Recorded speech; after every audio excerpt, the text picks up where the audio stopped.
Who's adapter on for Facebook? it. Steve, and I'm like, Matt. I need an adapter for that. Can you hear me? Am I the wrong guy over there? I don't know what the hell. No, they're texting me. We're gonna rock down to Suspension I can't walk you through this Avenue process, man. I got and other make shit. your ride higher. 5 plus 2, that's it. Internal springs, they are violent. And there's a lot of work to be done. What's going on, Steve? Oh, not much, man. It is Tech Tuesday, so we're gonna be getting techie on Tuesday. So I let's thought it was Taco Tuesday, Steve. oh, that too. So let's go over to Justin. Let's talk to him. No, please, Steve, I take. got you on here. Please. I would much rather you do this whole video, Oh, perfect. and then it doesn't ever come to me at all. That would be Okay. great. I honestly have a lot to do. We're leaving for the Baja 500 tomorrow, and we are not done with loading, so I'm kind of wanting to get through this as quick as I can. So sorry if Tech Tuesday is a little bit short. Let's make it a quickie. We should have done this from San Felipe, Justin. Yeah, if you could figure out your job, and we would have all of this stuff feed and service and all the other stuff for your GoPro, your iPad, all your my phone, bag. This is all true. this other stuff in Mexico, then we would. All my baggage, all my baggage. This is true. We had thought about it actually. We're gonna do maybe feed from crossing the border while we're about to get arrested, or have to bribe the guy to get across with all of our fuel or something else that we're not supposed to do. There you go. But there's no service at the border where we actually need it, and there's just no way we could do a live feed. And I don't trust Chase to actually do a video, edit it together, and then show you guys later on. It just doesn't work. Hey, inform the people. What day is the race? And how can they track the store car? So I don't know the date, unless Matt might look up on his calendar what the actual date is, but it is Saturday. I just found it. Saturday the 26th is Baja 500 in San Felipe. Normally San Felipe is 250 miles, and the reason they do 250 miles is because it's the roughest race on any calendar, and most trucks or cars will not make 251 miles. Seth Quintero, yeah, boys. Get her done. So this year they're running the Baja 500 in San Felipe, so it's basically 2 San Felipes. So I think the trick here is to not blow up your stuff in the first 250 miles, so you're there in the second 250 miles. Since it is rough and everybody's going to be pissed off, and people are probably going to be pissing blood the next day due to kidney issues. Hey, Guaranteed. it's a personal problem, you know? You gotta be in it for the love. Your personal problems are pissing blood. This is true. Yeah, they have a Explain. pill for that normally for you. It's not. Or a shot takes care of it, but not this. No, you got to work your way through that pain. Anyway, I digress. Speaking of internal bypass. Yeah, but good one. That's a good segue, Chase. You're good welcome. Job. So today's feed, Tech Tuesday, is on internal bypass shocks. And here's some parts for internal bypasses. Well, we are not talking about external bypasses, and that would be tubes on the outside of shocks that you see on trophy trucks, class 1s, and anything else. As a matter of fact, I might ask Steve to grab that bent shaft on the top left of that shelf over there. We call that one Captain Hook. And you can see what an external bypass is when Steve brings that back over here. But you're not going to see any external bypasses on any UTVs. They're going to be internal. The reason is that you have to run a coil spring on the outside of the shock with most UTVs. And on this one right here, you can see that is an external bypass. Ooh. In other words, fluid. Hey, try to ignore the bent shaft, which is a problem with most males. But the external bypasses on the outside of this are actually porting fluid around the piston that's on the inside. This one obviously was in a wreck, and that's why it's on the shelf. We're going to rebuild that. But external bypass is what you see on all the big stuff. Internal bypass is what you see on all UTVs. So we're going to concentrate on internal bypasses. So internals you're going to find on Turbo Polarises. You're going to find standard issue on all X3 or Can-Am X3 RSs, and a lot of other vehicles too. But the idea of a bypass is that there is fluid being bypassed around a piston. In a standard shock assembly, you are actually running a piston inside of a shock body. And so all the oil that's being forced through the system. Wow. You like that, don't you? Can you do that again, Justin, slower? So all the oil that's going through the system is forced through the piston. And the valving that's on the top of this piston, which is Rebound, The valving on the bottom of the piston, which is compression, is the only thing controlling how the car rides or how the UTV rides. If everybody wants to bitch at me about calling UTVs cars, which you're not going to change my opinion. They're still cars. I guarantee you they're not bikes. So maybe on Thursday when I'm at the race, I'll have Steve do a full throw it out there Thursday on whether it's a bike, a car, a UTV, or whatever other word it is. For sure. We're going to look up definitions and you guys are going to have to prove it. It's definitely not a bike. I got one for you boys. If it goes beep beep, it's a Jeep. Has nothing to do with what we're talking about. I know. I He just wanted- completely missed it altogether. It's like NASCAR. Just wanted to call him a Jeep, man. Jeez, you're horrible. You're welcome. Like you're not even. I mean, you're the video guy. You don't even know how the stuff fits together. But bumps. Okay, so standard coil-over shock. You have all the fluid going through the piston. On a bypass shock, at least internal. Remember, we're talking about internals. Got a double tube, external, and you got an inside tube. Tube inside of a tube. Now, this inside tube is what is called a bypass tube. It's a sweet noise. It's like a sword. Piston rides inside the bypass tube. This happens to be single ports. This is a 2-seat X3, I believe, single port. Correct. So as the piston is going in and out, making Chase happy, Giggity. of this internal bypass tube, the fluid that is trying to pass through this piston is actually directed through these ports on the side. This side port system, we call these side stacks, which are valving. Same style of valving that we normally have on top of this piston. It's this high-grade spring steel. Yes, Steve? So for one, Jay Lynch said it's a cart. And but Robert, Cart. What's the difference between a cart and a car? it's just people. As in go-kart? Yeah, it's I don't know, maybe. Wait, a go-kart has 4 tires and no cage. First Correct. off, So I would think that Correct. maybe a car is more accurate than So cart. there is a question. I just wanted to bring up that statement from Jay Lynch 84. You have just started a lot of controversy, Yeah. sir. So now we have cart, bike, car, UTV. Side by side. What else? Side by side. Side by side. Yeah. could have been going with golf cart. But what is Okay. it? But then what's an RS1? RS1 would not be a side by side. Nope. So you But are it's a screwed UTV. by saying side by side now. Man, my head's gonna explode. Robbie Frazier said, "How does a Walker Evans Velocity shock differ, if at all?" As a, Yeah, Comparing great it to question. the You know side. what? If we had your question in advance, I would have had a Velocity take it apart and I could show you. But in short, a Velocity has a bump stage due to a needle valve, a needle that actually shuts off a couple ports or shuts off one port in the shaft to create more bump stage. The valving in the piston is used at all times throughout all cycle. And the reservoir ports are lowered on the shock to try and create a little bit more bump stage prior to getting into the needle. So in theory, a Velocity is a 3-stage shock. Compared to a coil-over, which would just be valving and then potentially however they're creating bump stage in a Fox RC2 would be a secondary tube or a bottom-out piston. In a bypass, back to what we're talking about, bypasses differ in that they don't rely on a reservoir position to create bump stage. They are not using the valving that's on the piston throughout standard shaft movements because that's bypass ports that are opening.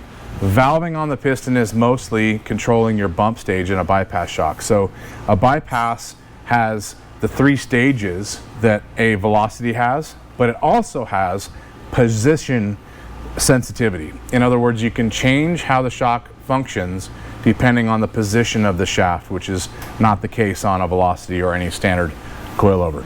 Wow, boy. Yes, Matt. I'm just watching the debate go on Facebook. Back and forth yeah, between cars. there's a It's lot just on not, here. like buggy came up. Well, is it really a buggy? Well, no, then- what is the definition of a buggy? They said tube chassis, so Tube chassis? That's the definition of a buggy. Well, you know, that's so that wouldn't even be the case on this KRX because you got some square tube on it. You know what else? You got square tube on X3s. You have square tube on Polarises. So take that tube chassis definition right out of it. Got to come up with something else. I mean, what's a buggy? I'm going for spaceship you know what now. a buggy is? It's a spaceship, guys. A buggy definition would be no fenders or no body. That's typically what buggy definition would be. Does not apply. It's a quad. So you guys can take It's a quad. Going you back to guys can quad. take all of this little stuff that we're throwing out here. You know what? Add it up for Thursday, and you can have a debate on Thursday, and Steve will actually settle this by the end of the video. I guarantee it. If you don't have anything else, I'm going to go back to bypasses. Not yet. I'm going to try and knock right through here because I know this stuff gets boring. Now, piston valving, bypass tube valving, side stacks. This bypass tube valving is controlling because these stacks actually open. I got my finger underneath there. As the piston goes through its travel, it will bypass fluid through this valve stack. There's also another port above here. It'll bypass up here. You see these are in different distances or locations through travel. So that means that you can actually change how this bypass happens, either through port diameter, because the hole that's in this tube can be small, low flow, or large, high flow. And you can actually change how the ports progress throughout the tube.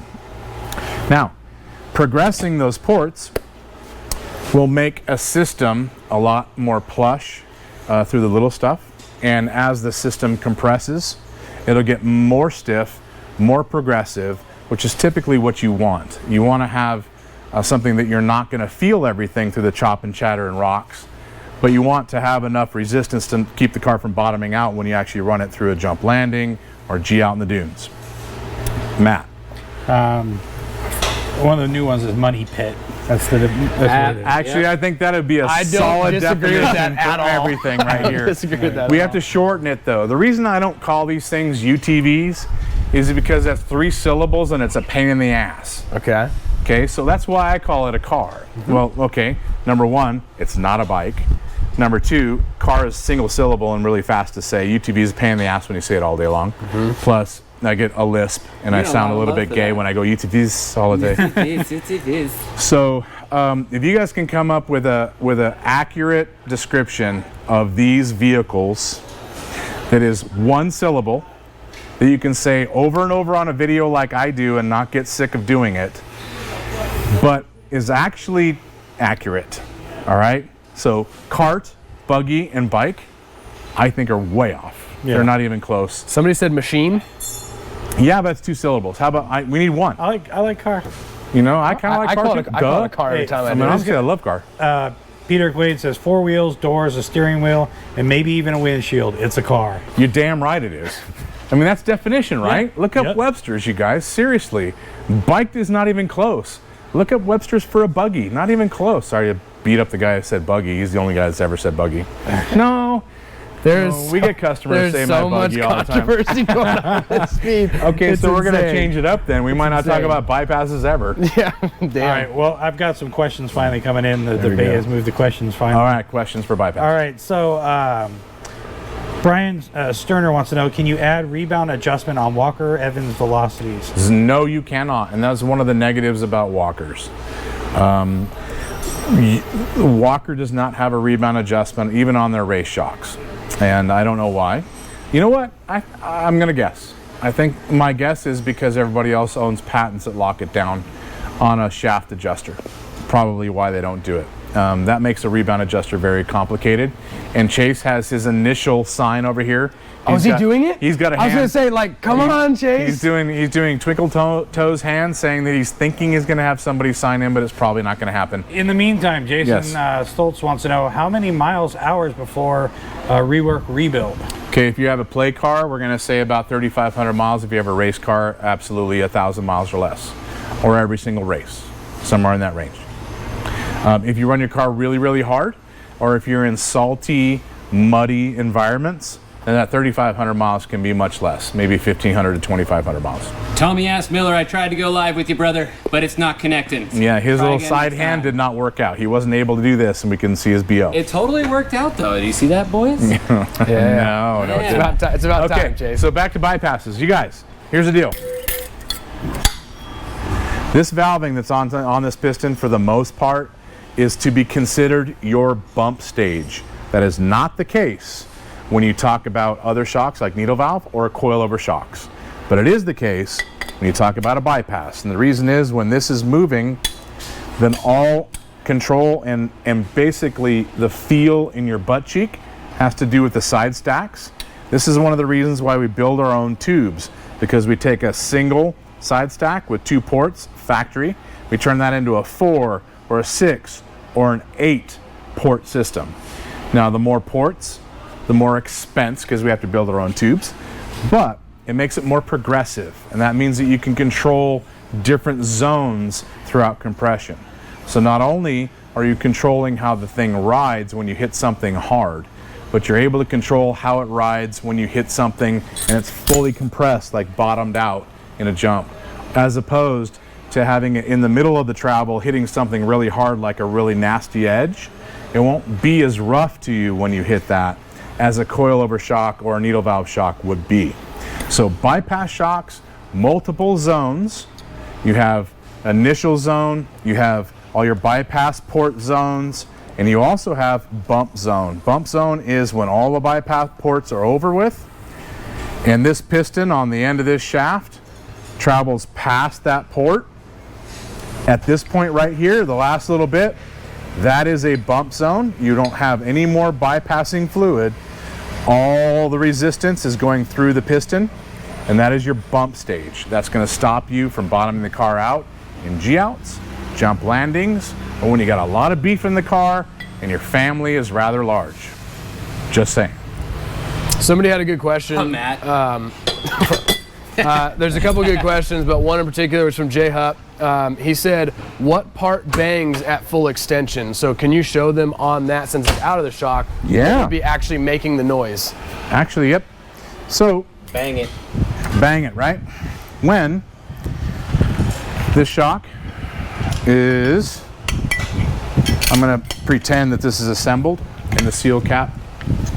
So, yep. There you go. Bypass shock, fully extended. When it's compressed, right here, what happens if I remove this can is as the shock is extending or your tires are falling out at full extension, on the inside of the shock, this piston is going to compress this spring, and I can't do it by hand.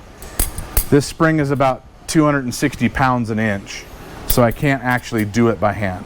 But as this is extending, this spring engages the last 2 or 3 inches and slows the extension down. I might be able to actually do it this way. Nope, I can't. But before this extends all the way and bangs, this spring slows it down, and the spring goes to full bind. And what happens when this spring is completely bound up is the spring bound smacks between the seal head right there and the piston, and that is the noise that you feel in the car. Now I cannot duplicate that by hand, but basically figure what you're about to hear times about 20. Okay, that's what's going on as it extends all the way out. Now they do make stiffer extension springs or top out springs, but the stiffer springs are still not good enough to tune the weight and rebound control of every single UTV. Why? Because you could have a lightweight wheel and tire that doesn't pull on it very much. You can have a really heavy wheel and tire that pulls on it a lot. And you cannot tune that with valving. It's past the valving range. You also can't tune that perfectly with this extension spring.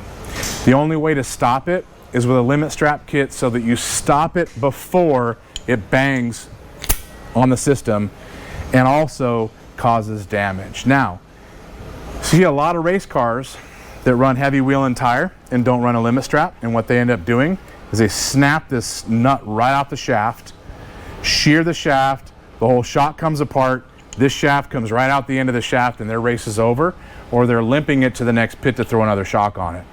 And that happens 10 guys a race, I would say, who haven't done limit straps yet. So the only way to fix that noise is limit strap. Now, if this is a walker, you wouldn't even have a spring slow it down. It would go aluminum to steel, and that's a bigger clunk, and it's much more of a pain in the ass inside the car because you can feel it like a hammer on the chassis. What do you got, Matt? Frank Wagner wants to know, can the shim thickness be changed as needed, or do you have to revalve the piston every time? Can the shim thickness be what? Changed as needed. Yes, but the shim thickness is changing valving. In order to change the shim thickness, you have to take the shock apart, which is valving. So to answer your question, both are the same. Changing shim thickness is doing valving. If you have a rebound adjuster, like you do on a Fox, then you could change the rebound adjuster and you would not have to change rebound thickness, shim thickness, which means you don't have to valve the car. But if you adjust this rebound adjuster and it still doesn't fix everything, but it makes it better, you just have to go farther, then that's when you get inside the shock, valve the shock, and you change this adjustment range, which is huge. Steve. From Clay Fouth, what are the differences in performance in a piggyback versus a remote setup? Okay, so the shock function's identical with respect to compression and rebound. The difference is going to be on cooling for the most part. Now, I'm going to go over cooling first. I'm going to go do hose diameter. So cooling, a piggyback reservoir where you've got a resi, which just so happen to have here, resi right on the top of the shock. So there's a piggyback. Okay, this system, every time the shaft is compressed and the shaft moves inside this shock, the amount of oil that is equal to the volume of this shaft is moved from the main body of the shock through the head of the piston, through the bridge, and into the reservoir. You have to have a place for the oil to go, otherwise you would hydraulic the shock and you'd blow it up. Piggyback reservoirs tend to mix the oil a lot quicker between the reservoir and the main body because there's a shorter distance for it to go, and tend to run a little cooler as long as the shock isn't sitting right next to an exhaust pipe. Then this mixes the oil better and they run a little bit cooler. When you have a remote resi, which I don't have ready to go for you to see, well, let's just assume this reservoir is sitting over here and you got a hose connecting these two. A remote reservoir functions the same, but the amount of oil that actually would make it down this tube is typically not as much oil that it requires to get into the reservoir and mix. So as you compress the shock, it only travels halfway down the hose. So the oil never actually mixes with the reservoir that's trying to cool the system. So a remote reservoir system tends to run a lot warmer than a piggyback system. Remote reservoirs can be mounted up on top of the cage and have fins on them that would cool the resi. The problem is it cools the reservoir oil down to 90 degrees and the shock's still running at 250 degrees because it doesn't mix very well. So functionality, they both work the same. From a cooling aspect, I would prefer to have a piggyback and not have it next to the exhaust, or have some sort of system that is stopping the exhaust, some insulation, heat shields, things like that keep the exhaust temp off the shock. Also some air vented off the fenders into the shock to try and circulate that. That was what you were going to ask me, huh? No, I was not, got? but that is great. So I'm not going to ask everyone's question, but I've got quite a few questions on the speed side-by-side, or the speed car, however you want to look at it. Do you think, and it's all about the shock, it says, do you think not having a high-low speed adjustment on the new speed side-by-side will be detrimental to having a good setup? And there's other questions about that specific shock. Is that going to be bad not having the high-speed, low-speed if it's just a 3-position clicker? Good question. So, I think that's where they're going with it, okay. is what I'm reading. So, the truth is that 90% of people with UTVs never touch the shock or adjust the clickers very much. We are probably in the minority for sure. Those who actually take a clicker and adjust 24 clicks and find out what it does for them. Many studies have been done by Fox and others that show that 3 clicks are better because people don't have to know as much. They can just go 1, 2, or 3 and decide what they like. I disagree. I think that we should have as much adjustment as possible and let people do the best they can with their own stuff. Now, if Robbie has a 3-click system, I think that the majority of the industry will agree with him. And it will probably work out just fine for what he's up to. Personally, I would rather see a more adjustable system as an upgrade. And I will guarantee you that if Robbie has thought about a 3-clicker, he probably already has high and low speed design for it, and it will be an upgrade that we can put in it. So hopefully that answered most of those questions. Answers most of it, yeah. I'm looking at Steve cross-eyed. He's like, maybe. I'm kind of confused on here. Instagram, Brad Johnson. If Walker is so bad of quality, how do they win races? Serious question. And then we have another person down here trying to say that walkers aren't the best. Walkers certainly don't. When did we ever knock walkers? So I don't think that we knock Walker specifically. Like, we don't point out the things that we don't specifically like about him. We just point out the things we think are better about a Fox. Now, you know, Walker doesn't pay me, and neither does Fox, so screw it. I'm going to go there. Walker builds a fine product, and it is more than adequate for play cars. That's why you see those options. But when you start running the shock really hard, and you run it for race miles upon race miles, then small things like internal shaft plating, body plating, seal quality, piston ring or piston seal quality start to show their head, and you start to lose seals and you start to lose shock performance, typically in the racing environment. Now, that's not Walker's fault. It's because Walker has to build a shock that fits the market for, say, Polaris or anybody else. And Polaris is saying, hey, we want to have a car sells for $25,000. Build us a shock that fits that. So Walker does. When they have a $30,000 car available, then they can spend more money on plating and higher quality parts and things like that, and the car price is going to be reflected.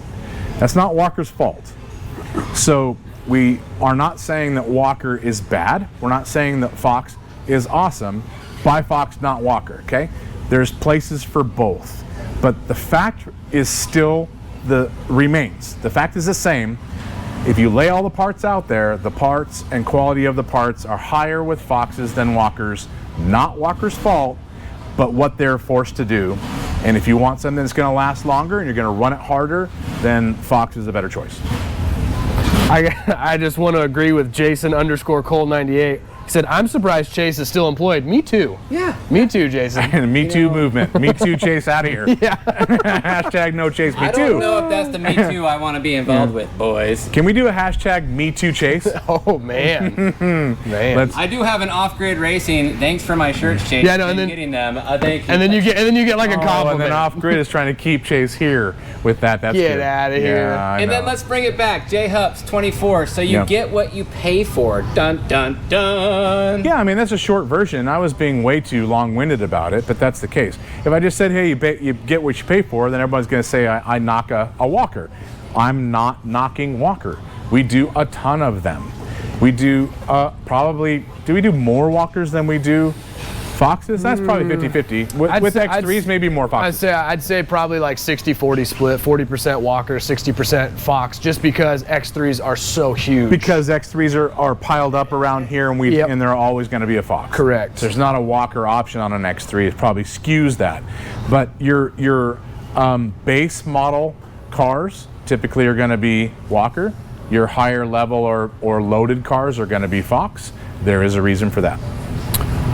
Getting a lot of praise on here too from people saying that you guys give your unbiased opinion, like awesome for all the information that Justin gives. Kudos to you, Justin. But I got a question from Michael.J.Gamboa. Said, why don't UTVs use hydraulic or air bump stops? They're expensive, and UTVs are very hard to keep under the $20,000 or $30,000 price tag for all of us to buy them retail. You know, you throw a bump stop on there. External bump stop on there, you're looking at a cost of $300 to $400 for us retail. Do you really want to have bump stops on the car if it's going to cost you $700 or $1,000 more when you go to the dealer? Not very many people can appreciate the improvement And so that's why they don't do that. You owe Diversified Fab a Coke, by the way. As soon as you said cost, right on the screen here, cost Boom. came up. Yep, he's on it. Jeez. Now, here's another thing too, when it comes to racing. Hey, Jason. The reason you don't see it in racing is because Best in the Desert and Score rules only allow 1 shock per corner, and it has to be a coil-over shock. They do not allow bump stops or secondary shocks on any racing. That's why you don't see race guys do it. Now, one other person said Walker wins races. I'm going to disagree with that, and here's why. If it's short course racing, then yeah, they probably win a lot because the shocks never get hot and they don't get run for more than 20 miles. But when you get into desert racing, you're not going to see that on a hole. You might see, who's running just walkers right now? Seth Quintero. Yep. Okay, so Seth wins a lot, and I'll give you that. But on an average, if you take the top 10 of every desert race and you look at the shocks that are on there, you're not going to see that. I'm going to throw it back to, as our buddy Hubert would say, all the fancy parts in the world ain't going to make up for great driving. Right? Okay. He's got a point. he's not wrong. I mean, Right. You got it right, Hubert. Brad as FVCK, I'm assuming that's Fuvig. Brad is fudge? Yeah, there you go. Brad is fudge. He said, do we work on other shocks other than Fox and Walker Evans, Justin? Do we? Yeah, we actually work on every shock ever made. The only thing that we just don't promote everything else that we work on. The reason is, like for instance, like with an Elka, it's hard to get rebuild kits and valving from them being in Canada, and they don't supply us with a valving box very easily. I was gonna say Elka is probably the only shock I would say. I mean, there's a select few like truck shocks, but I would say Elka is the hardest to get anything It from. is. It's very hard, and Bilstein is the same. They regulate what they're giving you as far as pistons and valving. It makes it hard for us to do a good job with you and tune your stuff. Kings, I mean, FOA. I mean, there's a ton of off-brand stuff that who's in Tucson? I forget. Anyway, there's a bunch of shocks that we work on. We work on all of them. We just don't promote it. Is that ADS? Yeah, ADS. Yep. Which is basically a King. There you go, ADS. Yeah, there you go. Off_grid riding. Justin, if you had to choose any other shock to run other than Fox on your race car, what would it be? Ooh, I like this. Wow, that is a hugely amazing question, Well, I'm and something excited I am not prepared for. Nope. You know what I you're would do? answering it. I would run a walker tomorrow. I would just plate everything myself. That sucker would live. There you go. It would. And you know what? Walker would do that too if, say, Polaris gave him the budget. But they can't. Rob Wick, I seen some shock therapy stickers on some shocks on a heavy duty truck, which surprised me. Yes, this is true. So you might have seen like our kits on Raptors. Yes. We have Raptor kits, and we have Larsinator. yeah, Lars has got Foxes on a say an HD Chevy. But you may not see the gold sticker. You might see the shock therapy sticker, which we do give out, which technically you can put on anything. This is true. So it might not be a gold. Somebody might have snagged our sticker that we have like on the wall we give out with our product as opposed to a gold sticker on a reservoir, so be careful. Maybe there's a little blacklist. I don't know. Well, I don't know. Friends of friends, but we do that stuff. We have that stuff. We have kits for that. Yeah. We used to do a lot. That's how you started. You did a lot of truck tuning and stuff back in the day. And Raptors, we used to have Raptors on the website, but now we are primarily doing cars. Yeah, cars, not UTVs. Not bikes, not carts. We don't do trucks anymore. We only do cars. Not side by side. Yeah, I mean, what are we going to come up with? I mean, you know what you should do, Steve? Yeah. For Thursday's feed? Yeah. By the way, I'm not going to be around, so I'm not going to be here for the Thursday feed. That means that Thursday's going to be amazing because it's all Steve. Yes. All Steve. I just got signed up for this on the spot. He had no idea. That's great. But so, Steve, I think you should look up definitions for vehicles. Okay. And you should come up with all the ridiculous ones and why, and the actual technical reason why things should be called what they're called. Okay. I think you could make a good one out of it. Okay. And we would sign in if we weren't in Mexico, so sorry about that. Yeah, thanks.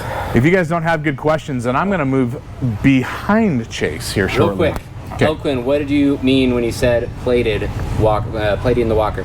So anodizing is very important. There's standard anodizing, there's multiple grades of it, and there's hard anodizing.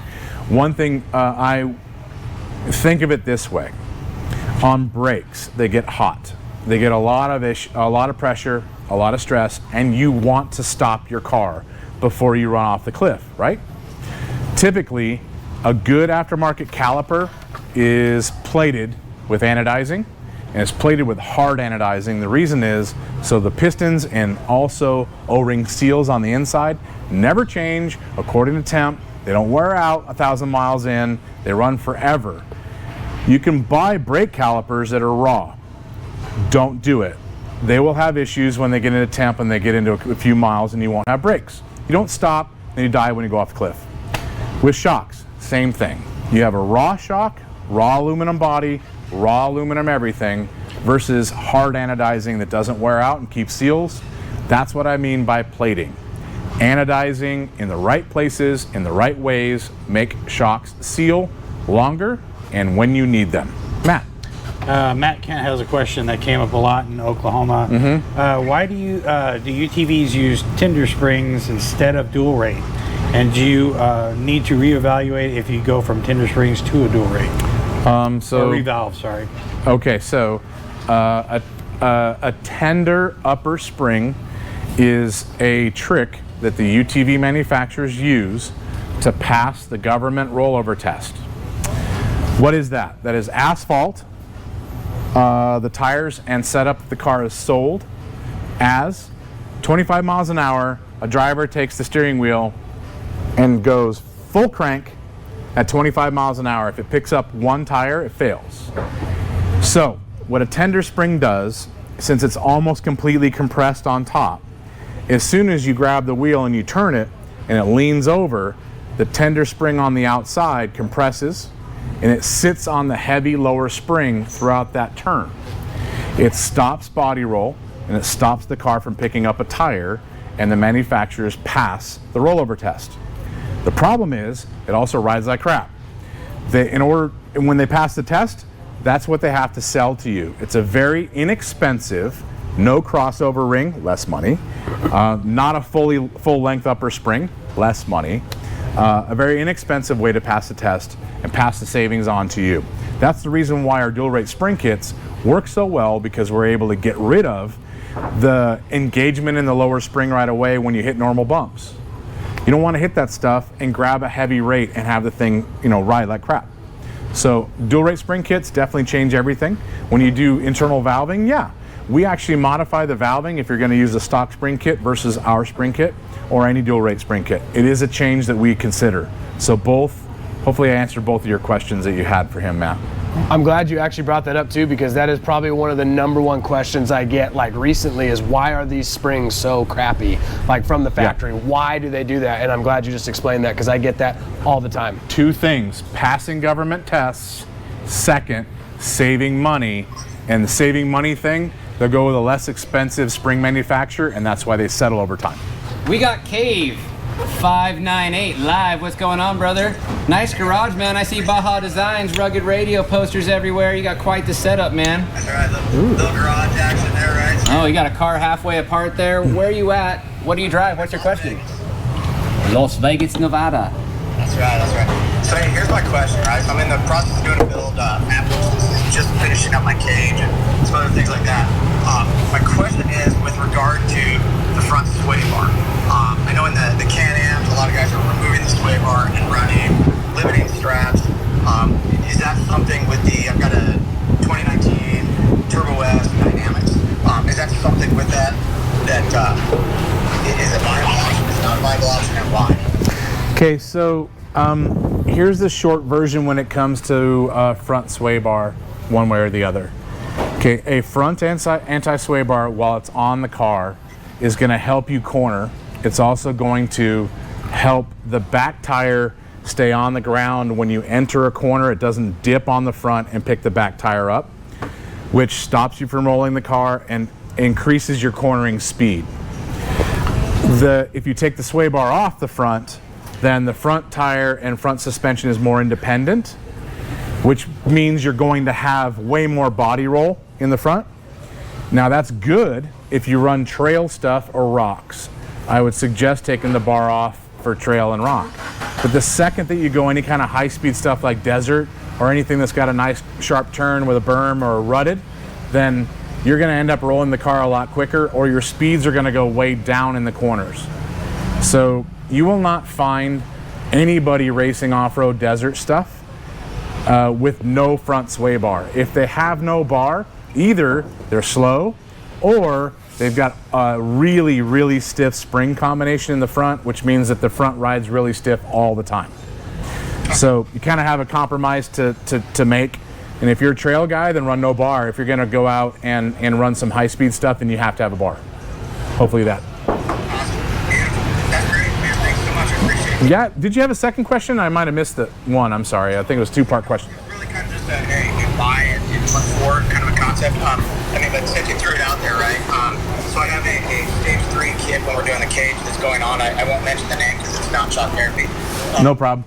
However, I'm looking at, after throwing on the stage 3 kit, what's your recommendation on sending shocks off to you to have them revalve, and the benefit I'll get from having revalve from what they are stock right now? Okay, so and what was your car again? You said X3, right? 2019 Turbo S with the dynamics. Turbo S 4-seater or 2? 4-seat, yeah. Okay, 4-seat. So the internal valving, so your spring kit is a stage 3 spring kit from who I think you have got it from is going to be a lot stiffer. So I think that you might have a lot of chop and chatter that you're going to feel in that kit a little bit. When you do the internal valving and bypass tube modification, when it comes to our kit, it comes with tube mods too.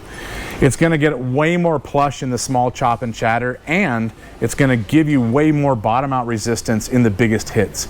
So if you jump the car, you're not going to bottom it out as much. If you're in the chop, it's going to feel more plush.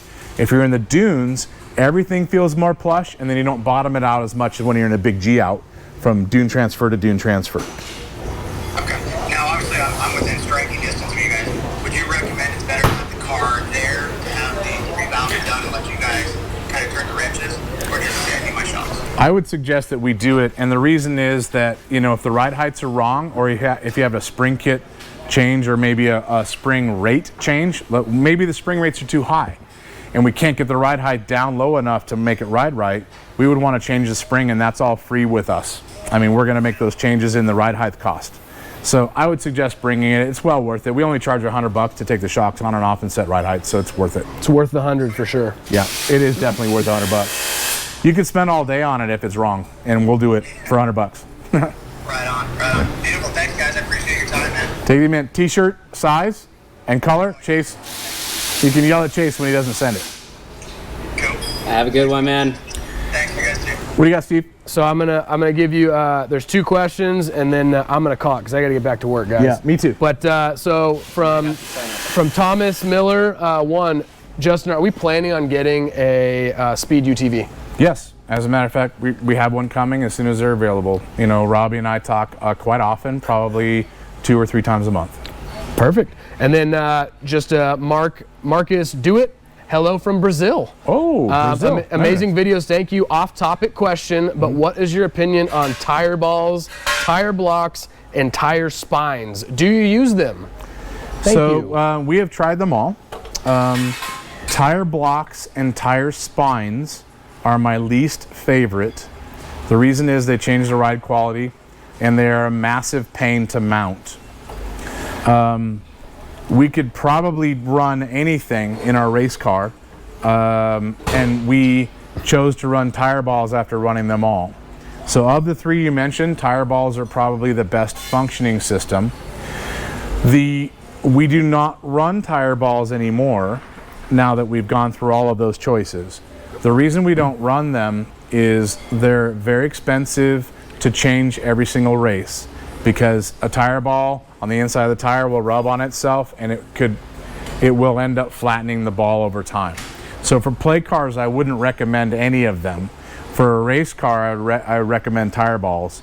If after you change them every race and you're sick of running them and the pain and the cost, then I understand it, and that's kind of what we've done, is gone away from it, and instead we run a Tenzer that doesn't typically get flats, and we run some sort of internal tire sealer. You've got slime and a bunch of others to try and stop like a cactus prick, or a nail, or a stick giving you a pinhole, as opposed to a major tire sidewall slice. So in that order, tire balls, not the other ones. And if you don't run tire balls, then do what we do. Good old-fashioned air. All right, I'm going to Air and sealer. rapid questions real quick. Our man, Frank G. Life, what do you guys think about SD lightning laser lights? Steve is an awesome guy. Chase needs a raise. He said one of those things. I did say one. The second you did one's not the say lie. the second one, I guarantee second you. one's the lie. Probably. I haven't run those lights, man. I can't give you any advice. Brad? I wish I could. Brad is Fudge. When will you guys do employee burnout competitions? Steve, maybe Thursday. You know Probably what? not. You know what? All of our guys have some serious burnouts in the parking lot. You might want to go and show them eventually, Chase. I think the Black Pearl's alive again. According to Yeah, but our parking lot's pretty much nothing but rubber, and so is the street leaving here. So maybe employee vehicles, you might see a bunch of burnout stuff. Yeah. UTV Overlander, I'm buying Justice Springs for my General. Why are you better than Zebros? So, Matt, I'm going to call you to the carpet. Done. No, that might be a little bit too political. So, Matt's not going to say it, but I'm just tuned up enough to say it. We replace a lot of Zebro spring kits. Okay? Fact. That is a fact. It is. Fact. It is a fact. So I don't know if it's that they have a one-size-fits-all and that's why it doesn't fit everybody. I don't really know what the reason is. I personally do not agree with tender spring, no crossover systems, and a lot of those are. But the other reason is, I'm just going to say it, they copied our crossover and there's a lawsuit, and so eventually they're going to have to pay the piper. How's that? Serve it cold. Boom, there it is, served. Apples. All right. All right, well, now that the tea is spilled, where can people get our products? We're not done yet. You know why? Because this car I'm leaning on, Oh, wait. Oh, yes. back to the fact that this complete system was set up for, this whole show was bypass shock related. We were talking about bypasses. We got way sideways. Originally it was bypasses, and we're gonna wrap it up with bypasses. Bypass shocks, why are they better than most? They're going to be more plush than typical shock setups. They're going to have a much more progressive system throughout travel, and also through velocity, how hard you hit the shock. And the bump stage is potentially higher than most. Now, if you want your car to ride smoother in the little stuff, more progressive in the medium stuff, and have way bigger bump stage in the big stuff, then a bypass is a excellent choice. We're looking at a KRX, and the reason we're looking at a KRX is because it has bypasses on it. Now, how do you get bypasses for a KRX, you might ask? It's because they do not come with them. That's why you cannot get these. But here they are, and they exist. The reason is that we are the only person with internal bypasses for a KRX. We commissioned the production of these shocks just for us, which means that you guys are the only ones that can take advantage of these ride qualities on a KRX if you want to, by buying a set of bypasses for your car from us. We've done all the testing, and when you buy these shocks from us, they are going to come with a full dual rate spring kit from us, as well as all of our internal valving from all of our testing. They're not going to come with a box setup. They're going to come with our setup that's fully tested. If you guys want to buy these, then they're on the website. We actually have some promotional videos with the cars going through the whoops and everything. After Chase has completely screwed up the edit on this video by having the GoPro fail, then if you guys have questions, you're gonna have lots of questions because everything I talked about is gone. Then give us a call at 623-217-4959. I'm glad that was not my mobile, which I did give out in previous videos. And or you go to the website. The website is shocktherapist.com. I know you guys are going to have questions about these. They're sick and they work amazing on this car. And we do have these shocks coming out for the Honda, which cures most of the rear bucking that we have talked about multiple times. So all you Honda fans, you have something in store, as well as you KRX fans who are seeing what we have for you right now. Chase, you got it all settled so you can actually stop? Hey, well, now we can stop both cameras. There's a lot of no chases on here too. No chases. You lost Yep. the Facebook Lost feed. the Facebook feed. You have one job. What's that? Yep, saying no chase? It's a movement, people. That's right. It is. Get part of the movement. Everybody should be on no chase. You guys, have a great day. tune in on Thursday, talk to Steve, have him talk some smack, and let's talk about what UTVs/cars should be actually called. And hey, maybe we'll do some burnouts. All right. Have a good one, guys.